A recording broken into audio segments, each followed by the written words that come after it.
Hello, everyone, and welcome back to Keep It Spiritually Simple. Today's episode, again, we have Dr. Nancy, but we are talking about Ascendance, Profound Spiritual Wisdom, another amazing book filled with just profound nuggets and experiences of Dr. Nancy. And she's going to explain a little bit about this book today. But in the meantime, so that you don't miss any episodes, please like, subscribe, and share. Join our family here at Keep It Spiritually Simple. Also, go back and look at previous shows that we have on Spotify, Amazon, and YouTube, Sandra McEllis. So, again, welcome, Dr. Nancy. How are you today? I'm fabulous. It's always a pleasure to be here with you. Always a pleasure to have you, girlie. All right, let's just jump right in, shall we? Okay. Um, Again, for those who may not want to get into much of reading, but this one actually is on Amazon Audible as well. And it's also on Barnes and Noble online. So, of course, Amazon, hardcover, softcover, ebook. So, those who like Kindle, Apple Books. So, I've tried to get it out on a number of platforms where people have access to it. So, well, we're going to start with a poem, and it's called Ascendance, which is the title of the book. So that's on page one. So I just thought it would be nice to start with the poem, and then we can move into the wisdoms, as they say. And again, this book is a little different. It doesn't have chapters, so it's not like other books where you have to read a whole chapter to get the wisdoms. This one is Profound spiritual wisdoms, you open to any page for contemplation, insights, encouragement, and guidance. So it's one of those where it's just entries. You flip to any page, you can, first thing in the morning, you want some inspiration, or right before you go to bed, and or right before you go into a spiritual exercise. A lot of people have said they'd like to use this book for that as well.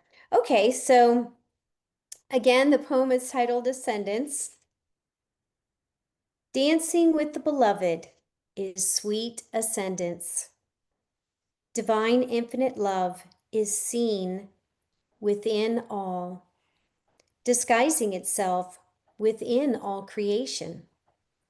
Break your connection with your false identity. See only my face as you walk through life. My lantern within shines brightly. You are so precious to me, worth more than all the fortunes. You are me in disguise, experiencing this frolic. I listen for what delights your soul. Direct mystical experience provides wisdoms of the non existence, ecstasy, purification. Love provides the glasses to see the invisible. Contemplate beyond the human temple body. Look deeper within. You are like a new lover. I created your beauty. I look to capture your attention. Uncover your outer reality. Saturate you in my love. Ascendance is like a slow dance together. I wait patiently for you, my lover, to come to me.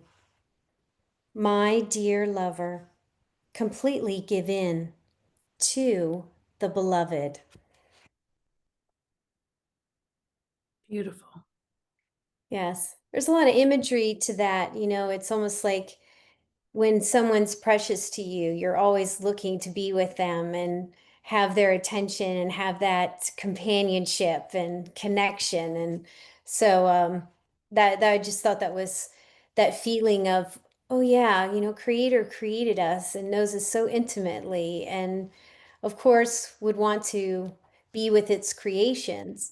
And so yeah, I just thought that was uh, nice, the symbolism and imagery in the poem. Yeah, I always think of it as, when I back in 2017 early, I was able to meet my higher self and we merged. And I don't do anything without consulting. And it's just an amazing feeling of being accompanied by this divine love. that sort of this invisible guidance. Um, and so that's what this poem kind of reminded me of. Hmm.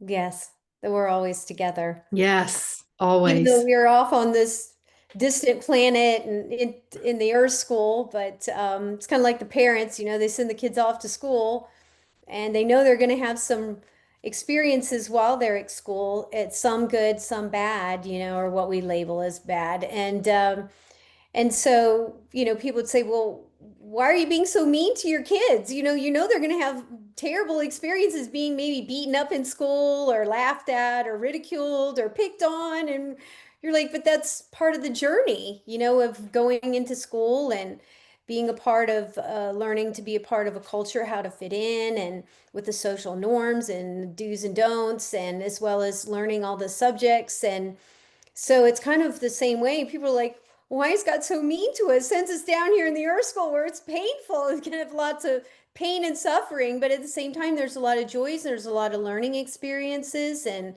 so I just think that's a higher perspective, because I think a lot of times people, they come to the Earth School and it's just, it can actually, for many, it can turn into a nightmare, because you get lost in it. And it's like going to the fair and you get lost in the fair and you can't figure out how to get out of the circus, out of the fair. So getting onto a spiritual journey that helps one sort out real from unreal, truth from untruth. That's huge. And to knowing, well, what is truth and what is non-truth? Well, truth is eternal, and anything that's temporary is non-truth. And so, the ego is part of that. The ego, the mind, the physical reality, that's all temporary school that we find ourselves in. And then we all really wake up, whether we've been on a path or not, but we have this definite awakening when you cross over the veil. Sometimes it's permanent for people before they realize, but the goal is actually to be able to cross and get beyond the veil of the ego. What do they say in the East? Die before you die. To have these mystical experiences, to have this connection, to have know your true identity as a divine being, and you're just in physical form, but the your true identity obviously is soul, your higher self. And so yeah, this whole most paths, when they start talking about the ego, now you're getting on a high enough path, because a lot of paths, spiritual belief systems, don't talk about the ego. So you're on a high path when they're talking about when the ego's on the radar, and the ego knows when it's on the radar. And it's like, oh no, get off of this path. Don't get on this path. I don't want to be exposed, because now it knows that it's going to have to serve the soul instead of the soul serving the ego. And that's where we have this huge transformation and enlightenment process. We're become enlightened as to our true identity, and spiritualizing the ego, and knowing who's doing the talking at all times. Is this my ego or is this my higher self? And So yeah, it's quite a process in the beginning. It can be difficult to try to sort out who's the one doing the talking, ego or the higher self. Who am I connecting with? Who am I resonating with at this time, at this moment? But that is part of the journey, is learning how to balance the two, to have balance where yes, you're in the world, but you're not on the of the world. You're living in the world, but you're also a spiritual being, and learning your lessons, passing your tests, going through your exams, doing your homework, getting your attainments. So yes, but I think at some point the ego gets on board, it gets spiritualized enough, and it gets on board, and it says, okay, we had talked about this on a prior episode. We were talking about the ego and stuff. Hmm. Yeah, and I'm finding it funny because it's bringing up memories of when I first, congealed and molded with my higher self to be one. And I used to think, you have an owner's manual, you have an operations manual in your hand, meaning that my spirit guide, my higher self, my oversoul. And I used to say, what's it say? What do I need to do? Then I realized that I needed to help make decisions. So I would crawl up on the lap and sit on a knee and like look through the book. And then I would say, this isn't an operations manual at all. It's more about how to maneuver operations be better at managing myself, so Yeah. it was just a metaphor of a book, kind of thing. But just congealing with that spiritual side of you, you will find that I think we maneuver in a whole different way than we do this physical by ourselves, fighting the world, living in this avatar kind of thing. So I appreciate you sharing all of that. I look forward to getting into Yes. this. Oh yeah, yeah. We'll start right in. This is our first entry. It's on page 3. Um, Ascendance began before incarnating into physical life. This earthly life prepares one for the spiritual attainments. When a person is ready, the desire to enjoy the bliss of oneness with the divine comes. A higher reality is reached where the person stays with the divine presence. To stay in this higher reality requires absolute love and complete surrender. Now, there's a lot into this one, so we'll dive into this one a little deeper. And so, we usually think about this life and not what happened before we got here. Mm-hmm. And what ends up happening, which a lot of people may or may not realize in the audience, is that we didn't just get hurled to earth. There was meetings and meetings and lots of meetings before we incarnated into physical form on this particular planet, in this particular solar system, in this particular galaxy. So nothing is by chance. It's actually planned. You go through and you plan your lesson plans. You meet with your spirit guides. You also have an angelic guide on your team, and they'll go through, okay, these are your homework assignment. These are some of the things we want you to work on. And you've got an entire life, but try not to get caught up in the circus of life and lose your sense of purpose as to your goals and why you came to the Earth School. And so there's a lot of meetings. If people have never had an earthly life before, they try to warn them that this is going to be a little quite difficult because you're going to go into a lot of density. It's a very lower dimension being in the physical reality. There's going to be a lot of challenges, a lot of things to navigate. Some things are going to be get thrown at you at the last minute, pop quizzes, and then there's major exams. So of course, a lot of souls are like, no, I can handle it, don't worry. And they usually pile a lot on themselves. And it's usually the spirit guides that says, no, we don't want you to give yourself so much that you end up committing suicide and quitting school. It's got to be not so intense. And then you'll meet some people who you'll say, wow, they had such an easy life. And those are usually the ones that had a very tough life the life before. So they get a little bit easier of a life this time. I think part of it is to ease them back into earthly life. There are souls, I've had a number of medium friends, and I'll give you an example. I was having a conversation and they never named names, but they said, yes, I had this client and she wanted to connect with her sister on the other side who had recently passed, like maybe, I don't know, a year or so ago. And so she came and to the medium, and the medium was having a very hard time getting her sister's energy to talk to the sister who was in this reality trying to connect with her. And it wasn't that they had a good relationship.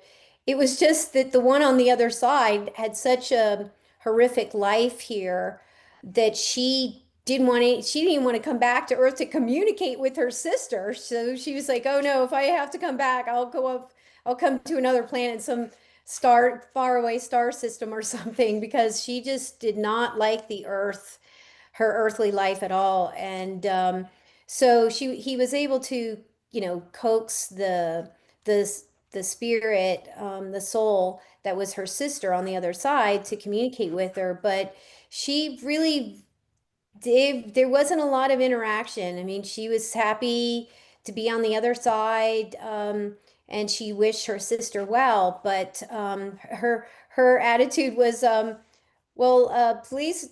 don't contact me because I don't want to have to get pulled back to the earth plane again. And so, we have a lot of souls that they experience a lot here, and it can be, quite difficult. And then there's others, they just keep coming back. They just see it as a great adventure. There's so many things you can learn in the Earth School. The intensity is really, really tough. That's why I call it Green Beret training down here, spiritual Green Beret training, because it can be very, very intense. Um, so yeah, that I just wanted to throw that out about how there's a lot of planning that goes into your life here, and we plan it together with our team. I call it our team, which is our spirit Mhm. guides and angelic guides.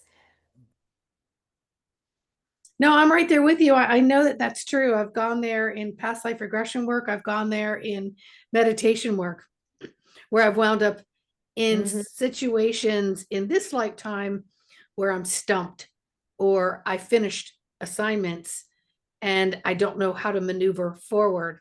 So I've wound up back in that classroom watching all of the process of other people designing what was going to happen. And my pages were blank because I had completed assignments, but I Hmm. still had to stay in the earth plane and finish my life here. And I remember it being so frustrating because I thought my life needed to be pages on a book and they needed to be filled. But, my dragon came in and showed me, nope, you can just put a little footprint here and a little footprint here and a little footprint here. And then things will open up and show you more. And then I wound up on the top of the mountain with the Yeti, and the Yeti was like, you ready? And I was like, I guess so. So boom, back in my body I came, accepting that my life at this moment at the time was what I felt was empty, like I wasn't getting direction.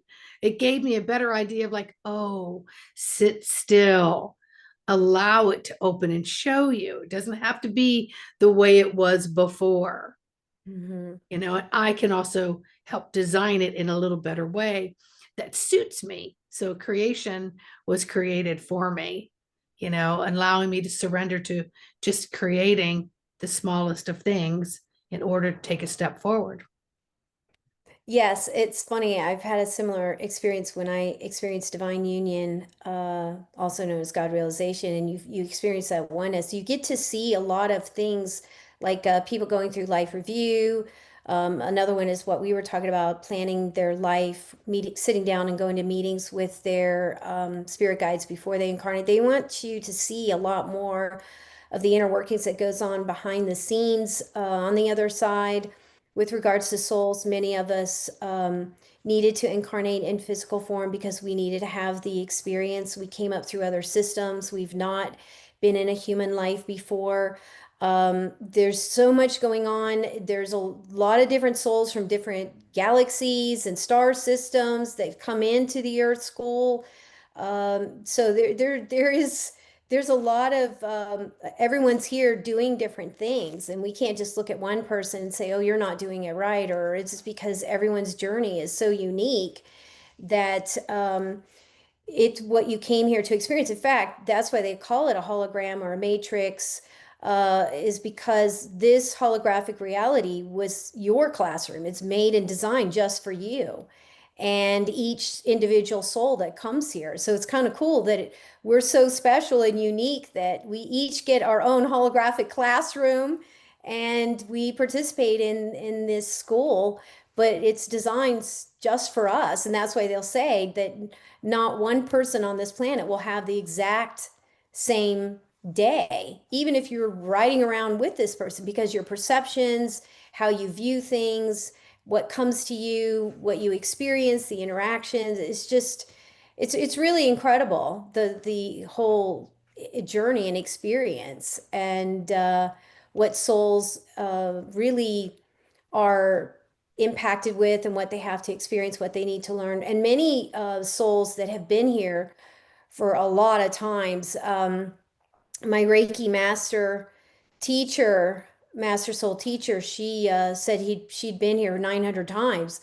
I was like, 900 times? Why would you want to come back here 900 times? She goes, oh, I love it. You know, these are the old souls. I think they're really preparing to be spirit guides themselves for other souls on the other side. So they have to have so many lifetimes. They have to experience so many different things in so many different ways. They have to literally master, I think, life here in the physical reality to be able to handle and navigate. Because here's the thing people don't realize is, okay, you meet with this team and then you go to Earth.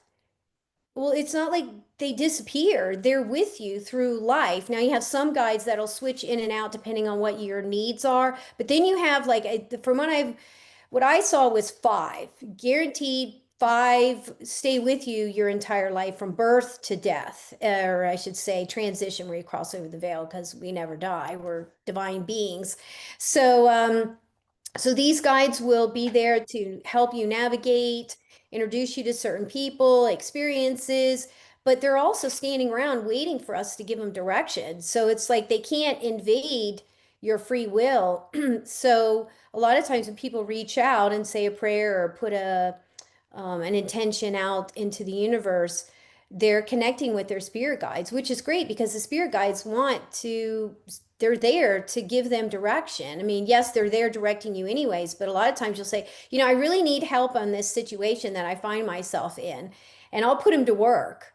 And I'll say, okay, I need to get in touch with this person. I've sent them two emails. They've not emailed me back. And then I say, start working on them because I need to get this taken care of. And sure enough, later that day or the next day or within 5 minutes sometimes, I'll get a call or an email back in response to getting that situation taken care of.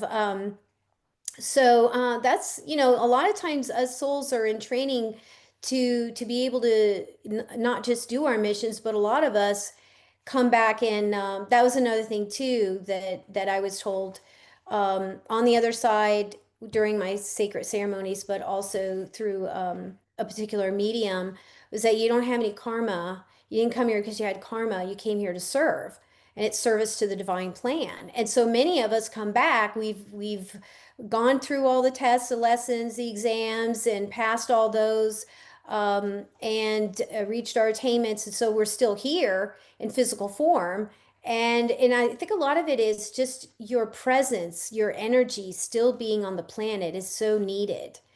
And those that are very bright in the light counteract the darkness of what's going on in the world. So you kind of need this balance where you have to have these souls that are, whether it be prayer warriors, light warriors, whatever you want to call them, but they definitely serve a purpose here, even if they're pretty much done with their assignment and their mission, or sometimes they pick up another assignment for them. They'll say, okay, well, we really need some help with this. And so a lot of times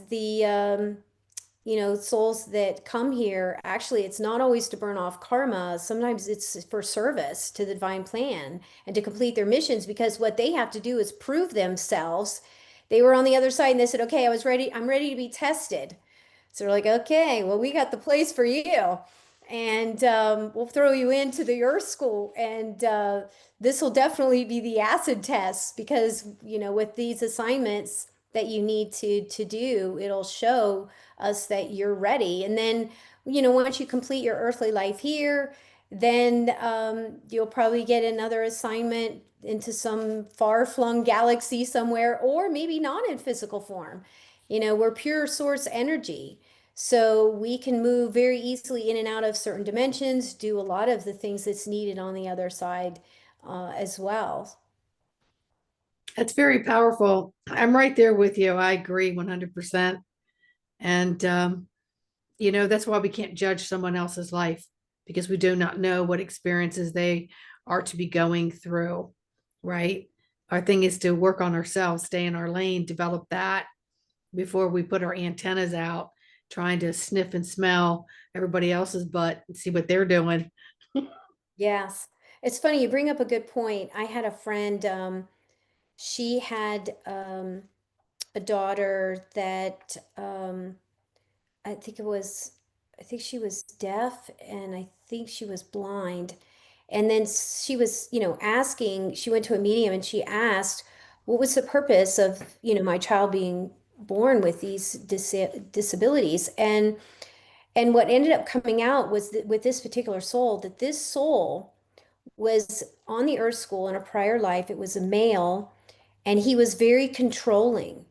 And so he had to come back and experience what it was like to have no control, where other people had to have total control over him.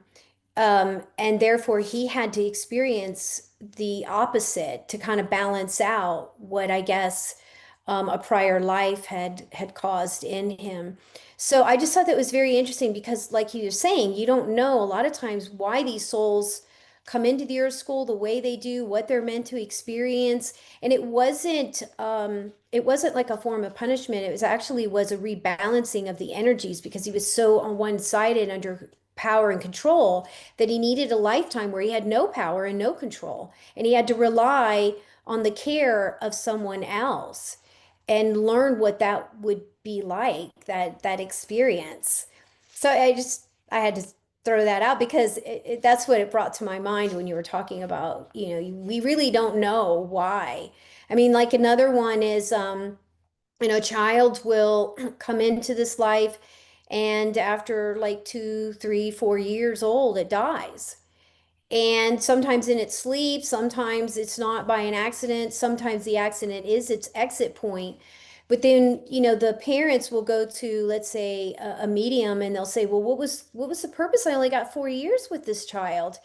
And they said, well, they were just wrapping up their karma and they only had 4 years left in the Mhm. physical plane that they had to accomplish. And so after 4 years, they were done. So we think, oh, the soul was cheated not having a full life. But a lot of times they're just wrapping things up and they only needed 4 years to wrap things up. So we need to kind of start looking at things from a higher perspective, from the overall perspective, and not maybe just from what our personalities or our egos is looking at. And of course, it's heartbreaking for parents to lose a child, but I think it's nice for the parents to have a deeper understanding. It's like, oh, that's why. I only had 4 years. This soul only had 4 years left to wrap things up and take care of and experience and do. And, then they realize, well, cherish the 4 years that you had with the soul. It's not something that you can't visit on the other side in your dream states. A lot of people go and right before they go to bed, they'll set an intention. Okay, I'm gonna go visit my parents if let's say the parents have crossed over. And how do you know that? Well, usually when you wake up the next morning, the first thing that comes into your mind is your parents. And a lot of times we can get emotional because we're like, oh my gosh, you just inherently know who you spent the evening or the night with. And so yeah, I think it's good that we're going into these spiritual wisdoms. I think a lot of people are going to get a lot out of them because they're going to see it from a whole different perspective. Oh, absolutely. I think many of us are locked down into this physical plane that this is all you've got, right? You're born into this hard shell and you live this life that has a lot of knocks. And and then at the certain age you start to decline and then you wither away and you exit. And that's not what it's all about at all once you get into the spiritual side of it. And yes, I think especially in situations like a loss of a child or a loss of a parent or a loss of something certainly has a lot bigger message that we're ever aware of. And if Mhm. we take a moment to step out of that lower frequency of feeling like a victim, something has been done to us and we feel bad for someone else who had to exit the planet. If we can turn it around, we can look at it as I am so glad that we chose that I was going to be your mother, your father, your sister, your brother during the few years you were here on the earth plane.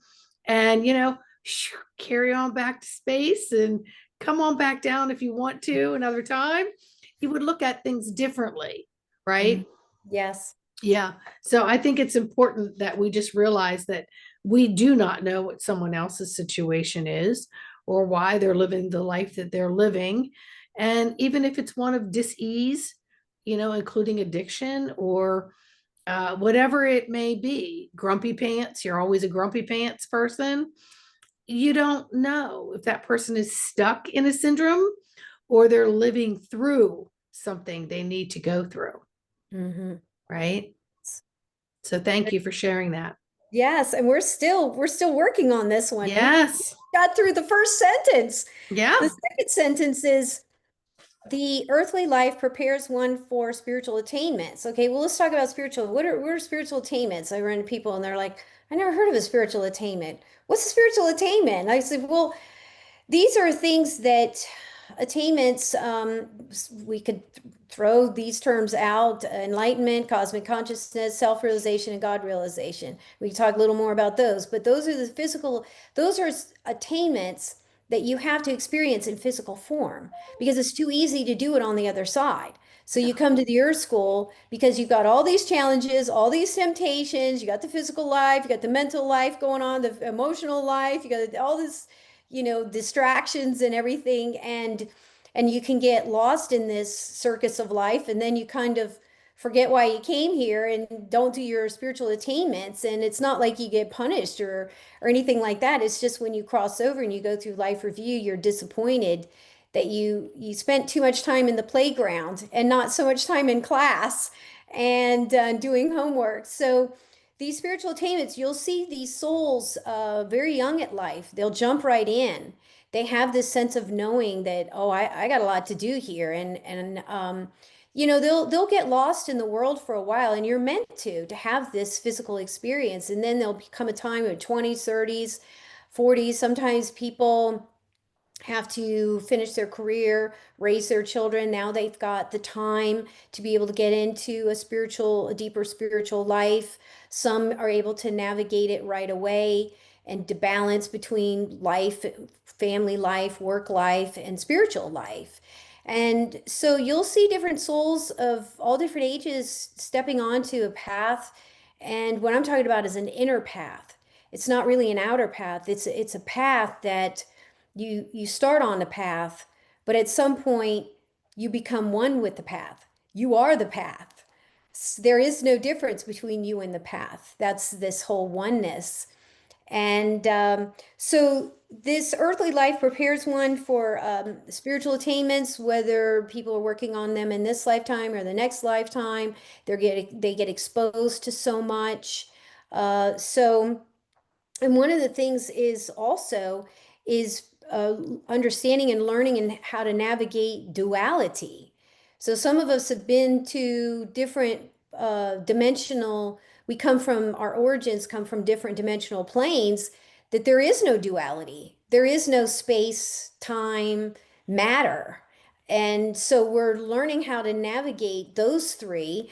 Plus, we're learning how to navigate duality, good and bad, night and day, male, female, everything's. So when we leave this school, we definitely are all masters of duality because we've had to live in it day in and day out. We're just so saturated with the everything is dual in nature. So that definitely will become masters. We get that sticker, that badge when we cross over.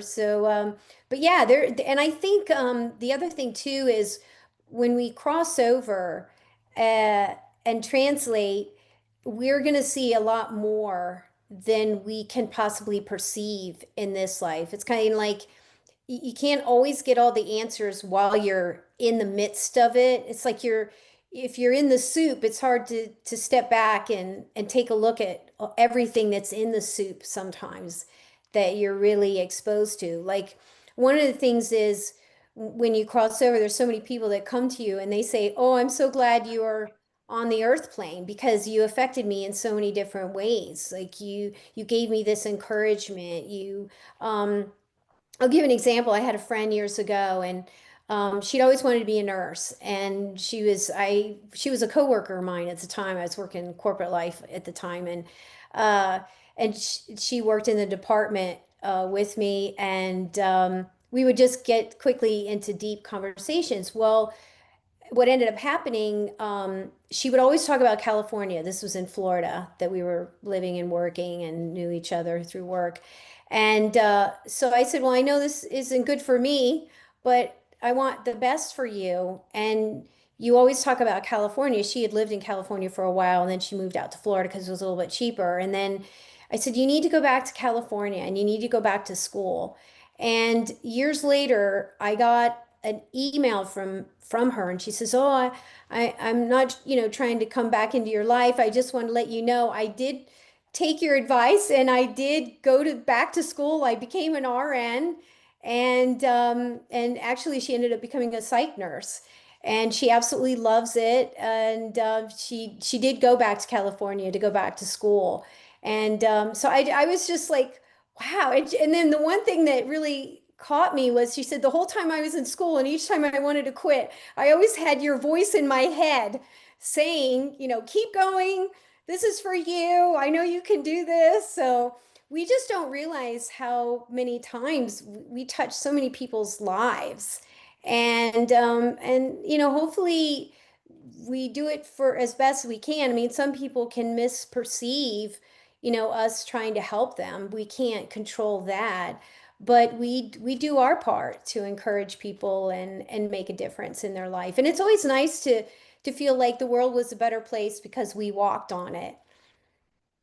Yeah, and always keep in mind that whatever we're doing, and if we take it from that platform of our God self, we are lending healthier, higher influences versus the denser, just flapping your gums to talk. And what you're saying there is what you said had a big impact on her. And somewhere in her DNA, it resonated.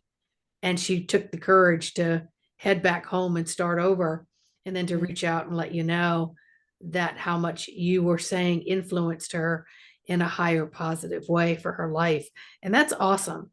It's awesome when we can mentor others by using our God self.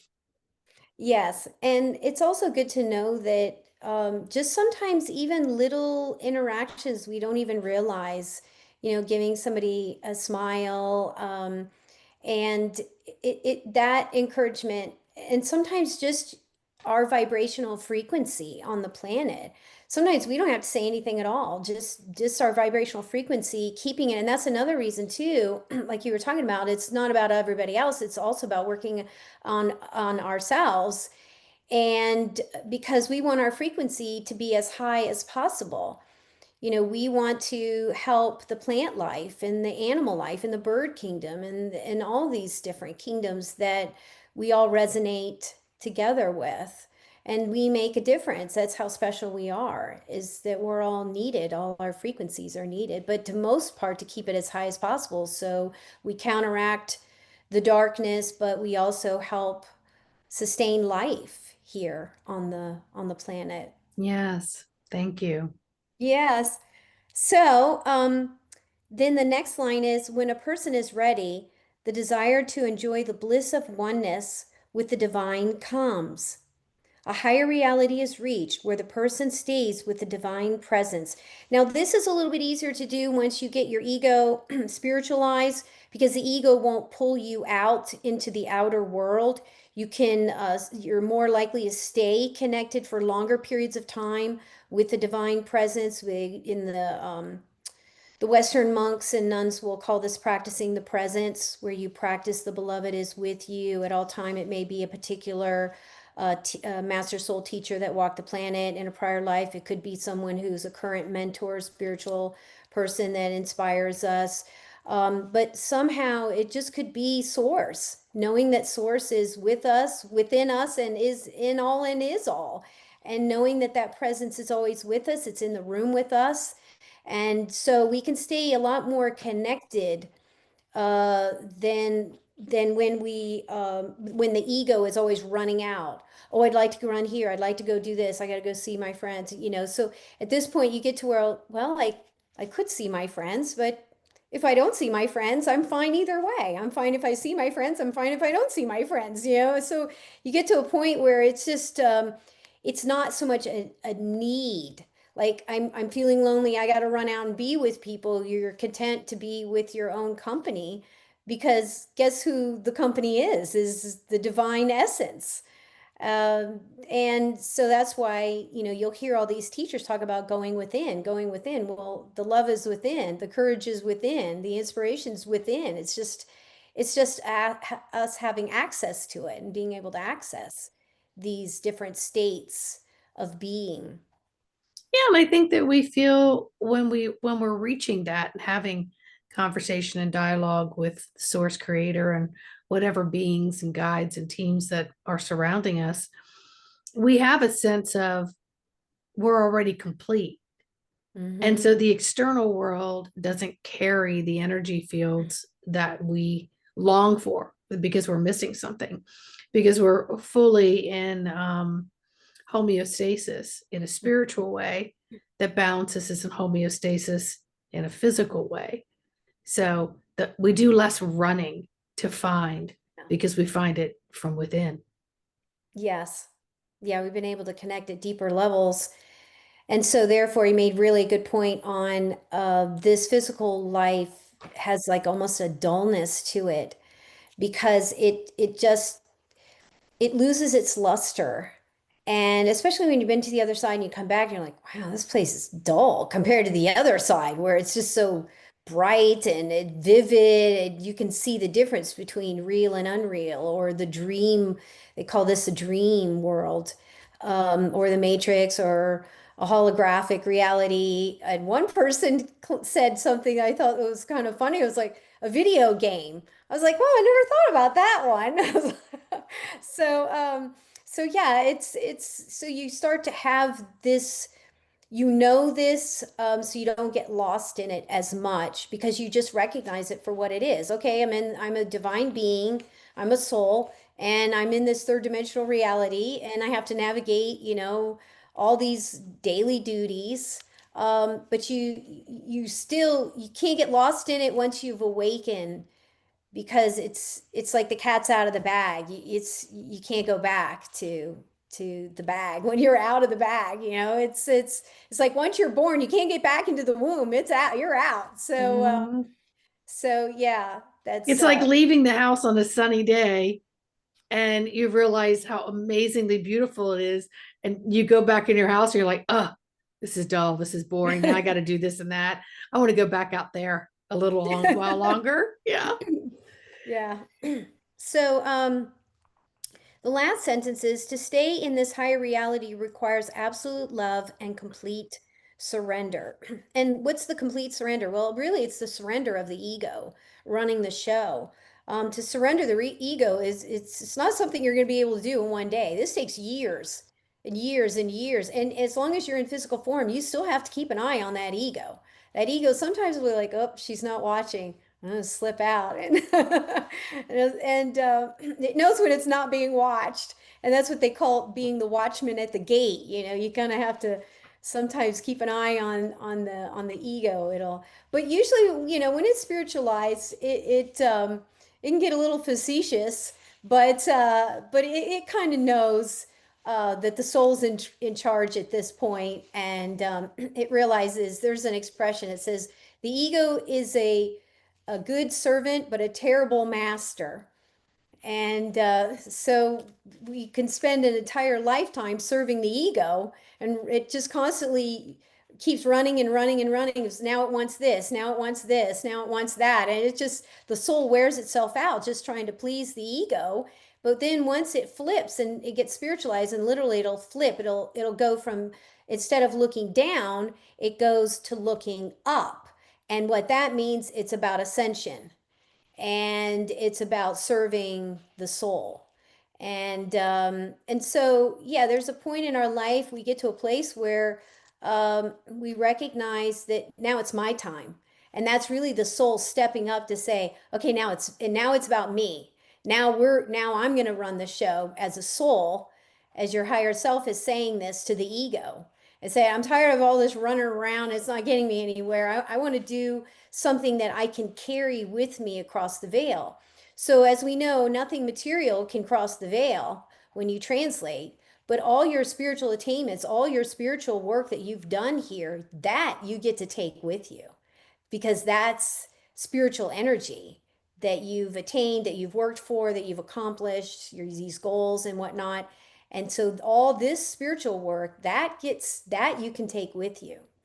So I think these the souls that really get it, they come to realize and start really diving into some of these deeper paths that are on the inner, where it doesn't really require so much going out and doing all these rites and rituals and things like that, but more going within and having this relationship with the divine essence we call source, or I say source, who goes by 10,000 names.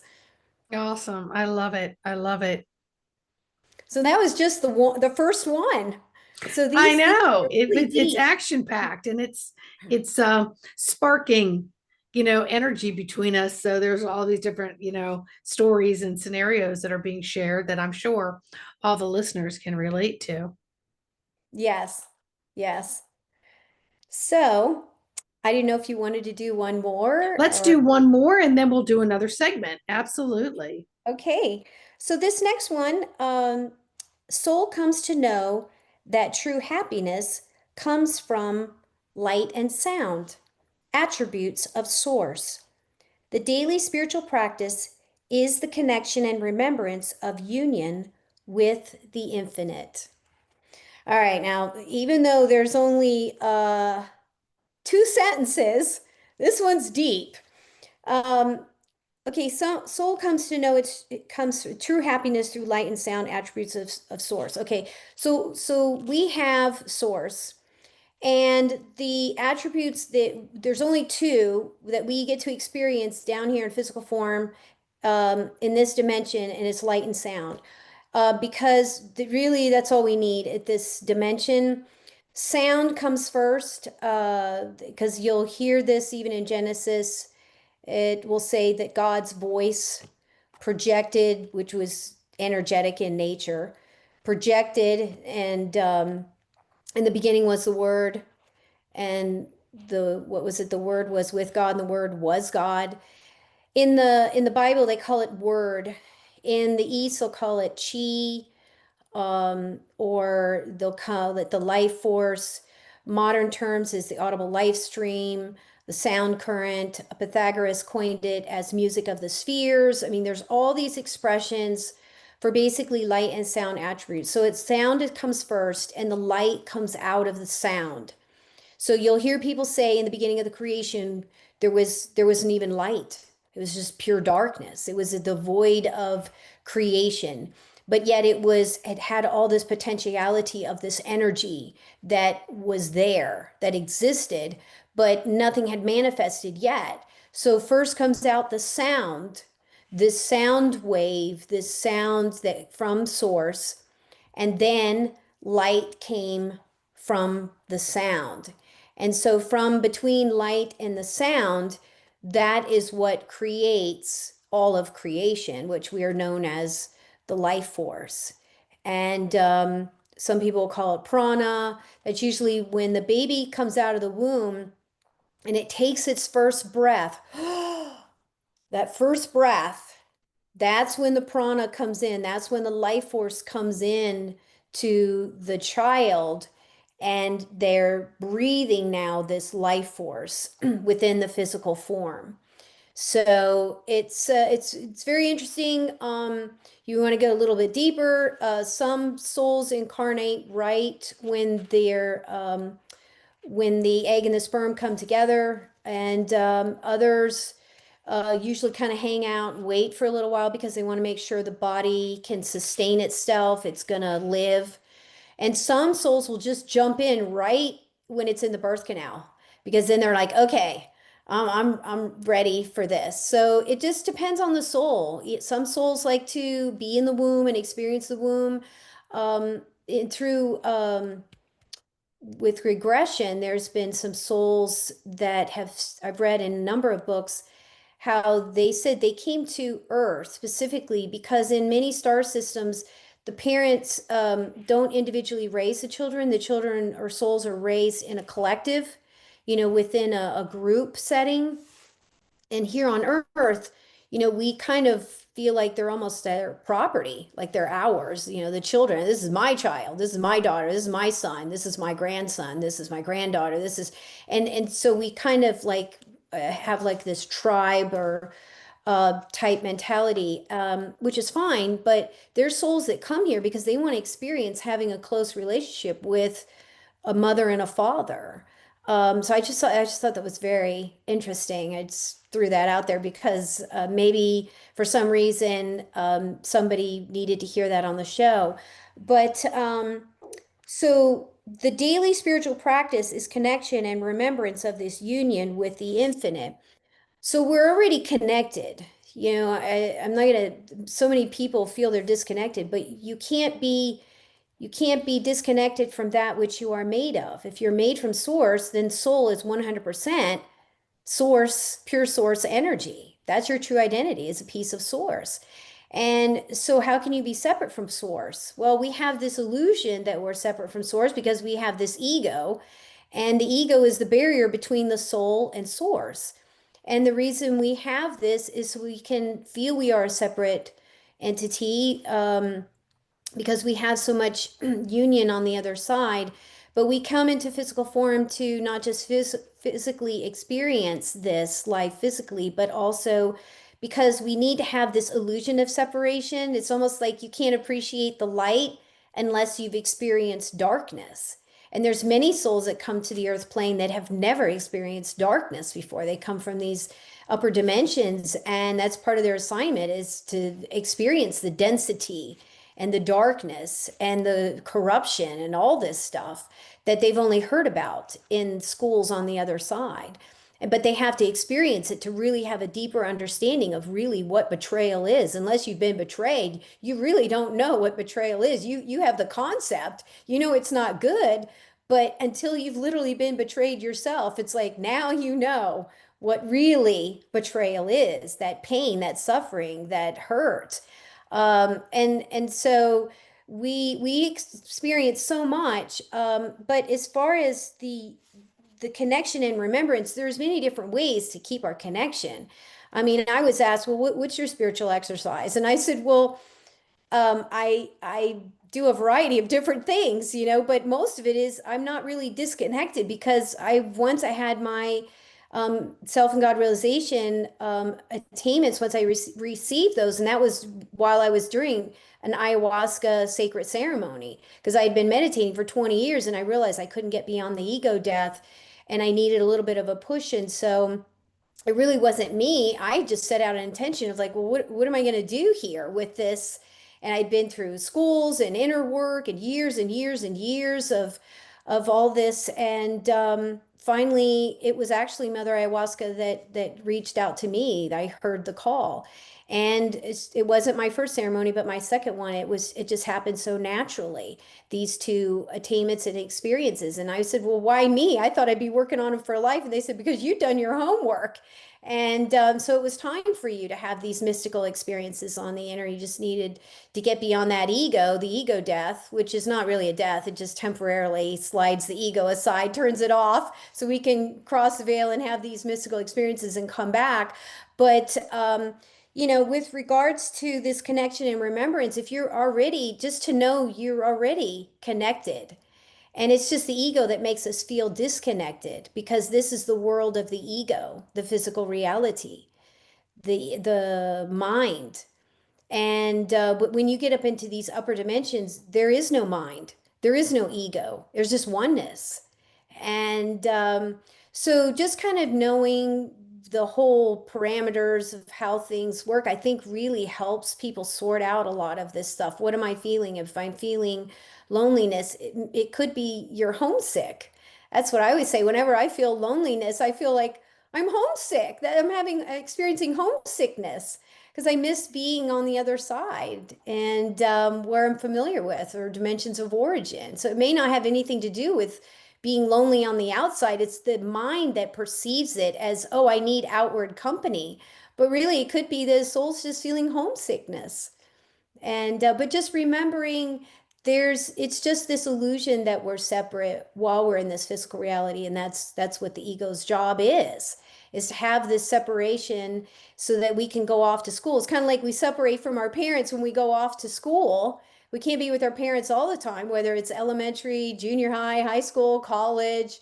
But parents are always happy when we come back from school and what'd you learn? And so yeah, it's very, very similar to that. Well, Nancy, this has been wonderful. I am so enjoying it. I can't wait to come back and have you explain more from Ascendance. This is a great book. I love it, and I want to learn more about it. So, all you listeners, please like, subscribe, share. Go back and look at previous interviews and episodes with Dr. Nancy. She has so much wisdom nuggets to share from her experiences, her meditations, her travels, etc. And we love having you here. Again, like, subscribe, and share. And Dr. Nancy, we'll see you on the next episode. Yes, you Say will. Goodbye, bye. everyone.